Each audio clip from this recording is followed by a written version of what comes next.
राम राम मंडळी, तुमचं स्वागत आहे आपल्या नव्या व्हिडिओमध्ये. आणि आज जायचं आहे आपल्याला लिमगाव दावडीच्या यात्रेला. तर आता मी आलोय गावात, तनू आणि बाबू दोघं पण सोबत, आणि आता आम्हाला जायचंय घाटात. तर चला मग आता भेटूया डायरेक्ट घाटात. आज सुलतानची वारी आहे. टोकन नंबर किती आहे तनू? 7 नंबर टोकन आहे. बाबू निघायचं का मग आता? तर चला वहिनी, जाऊ का? पहिली तळी भरायची ना? मोठे तळी भरायची ना पहिली? हा, तळी भरायची. आणि ती तळी काही घरी भरायला आणायची बरं का, संध्याकाळी घरी भरायला आणायची ना? चांगली पावशेर 1.5 पावशेर अर्धा किलोच घ्या खोबरं तळी भरायचं. तर आता घाटात गेल्यानंतर पहिल्यांदा लिमगावच्या तिथे आम्हाला तळी भरायची, आणि मग त्याच्यानंतर आम्ही घाटात जाणार. तर चलो.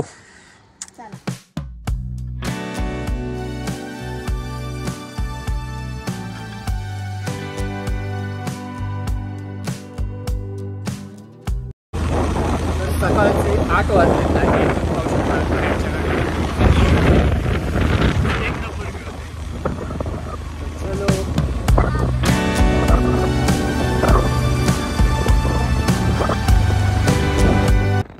तर तुम्ही पाहू शकता आता निमगावमध्ये आलो, आणि इथून समोर 100 ते 200 मीटरच्या अंतरावर खंडोबाचं मंदिर आहे. कारण खंडोबाच्या मंदिरात पहिल्यांदा आपण दर्शन घेतो, आणि त्याच्यानंतर तिथं तळी भरायचा कार्यक्रम करतो, आणि त्याच्यानंतर मग आपण जाणार आहे दावडीला.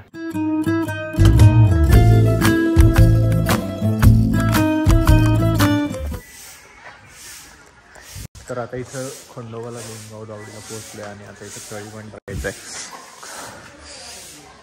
बाबा अर्धा किलो करा.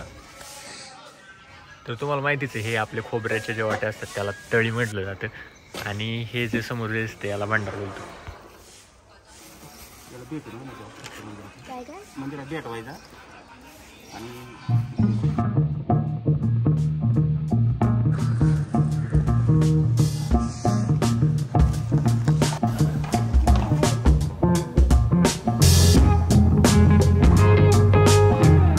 तर सकाळचे 8:30 वाजलेत, आणि आता आम्ही इथं लिमगावच्या खंडोबाला पोहोचलो.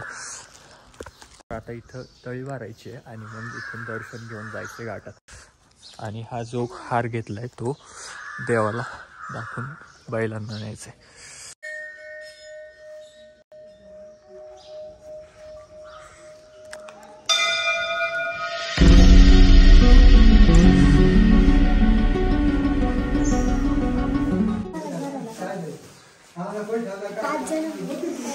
तळी भरायची 5 जण येतील ना, ते आहेत ना, बाबा आहे तिथे.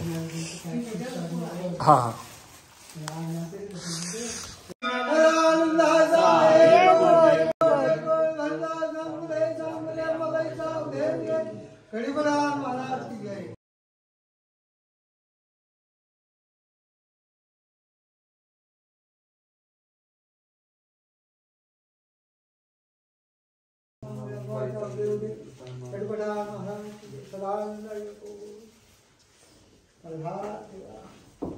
देवाचं दर्शन झाले, आणि आता आम्ही जाणार आहे घाटात जायचे.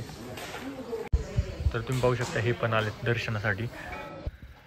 तर आता आम्ही घाटात पोहोचलोय, दर्शन वगैरे झाले, हारबीर सगळं दिले, आणि घाटात तुम्ही पाहू शकता कुठल्याही प्रकारची गर्दी नाही, कारण सकाळ सकाळ एवढ्या लवकर लोक जास्त जमत नाही. तर तुम्ही पाहू शकता हा आहे सुलतान झेंड्याचा गाडा, आणि आता गाड्याला लाईनमध्ये लावायला न्यायचे म्हणून पूर्वतयारी चालू आहे.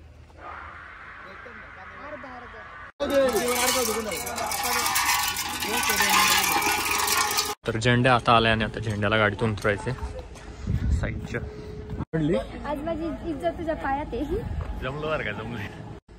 तर शर्यतीच्या बाबत सांगायचं झालं तर वेगवेगळ्या भागातून वेगवेगळे गाडा मालक अगदी लवकर 8 वाजता चालू झालंय, आणि एवढ्या लवकर सगळे गाडा मालक एवढ्या लवकर उरकून आलेत. तर आज आपल्याला पाहायला भेटणार आहे झेंड्या आणि हरण्याची जुगलबंदी. तर तुम्ही पाहू शकता इथं माझ्या ह्या बाजूला हरण्या बांधलाय, आणि आता आपल्याला जायचंय झेंड्याकडे जायचंय. तर तनू आणि मी आता जाणार आहे झेंड्याला. उतरवले झेंड्या आत्ताच आलाय, आणि आता जायचंय झेंड्याकडे. तर चला मग.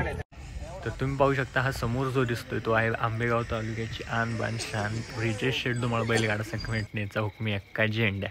तर बऱ्याच दिवसानंतर आजारातून रिकवर झाल्यापासून तिसऱ्यांदा घाटात झोपणार आहे, आणि ह्यावेळेस तो बऱ्यापैकी कव्हर झाला आहे, आणि तो भारी भिडवणार आम्हाला, याच्या गॅरंटी आहे.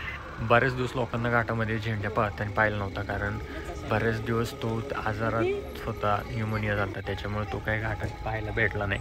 पण आता तो चांगल्यापैकी रिकवर झाला, आणि इथून पुढं तो नक्कीच आपल्याला कंटिन्यू पाहायला भेटेल. तर चला मग आता पाहूया झेंड्याची बारी कशी होती.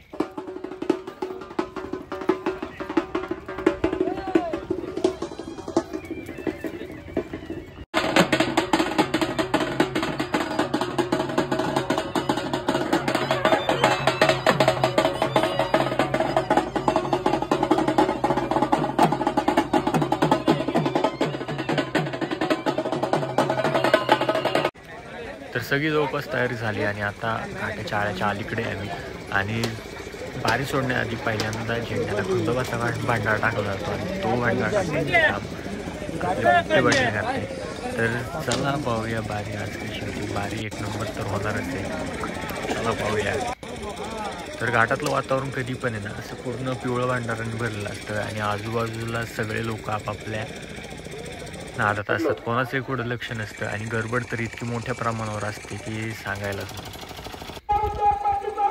तर तुम्ही इथली गडबड पाहू शकता. तर इथं थांबणं थोडंसं करू शकतं. त्याच्यामुळे पण जाऊ लागतात कारण झेंडा झोपायचा मला वाटतं घाटात बारी कडली पाहिजे. तर चला मग पाहूया कशी झेंड्याची बारी होती.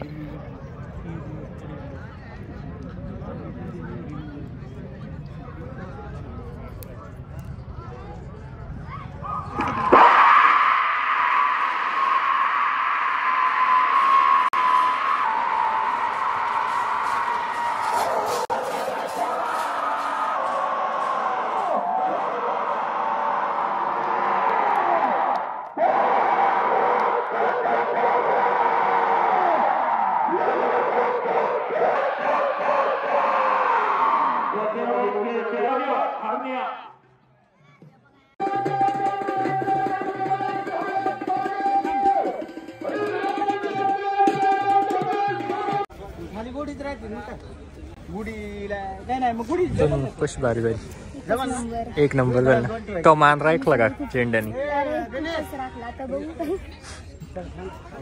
सेमीफायनल अजून टाकून मला गॅरंटी माझ्या झेंड्या. सौतनूचा झेंड्या पाहू शकता तुम्ही.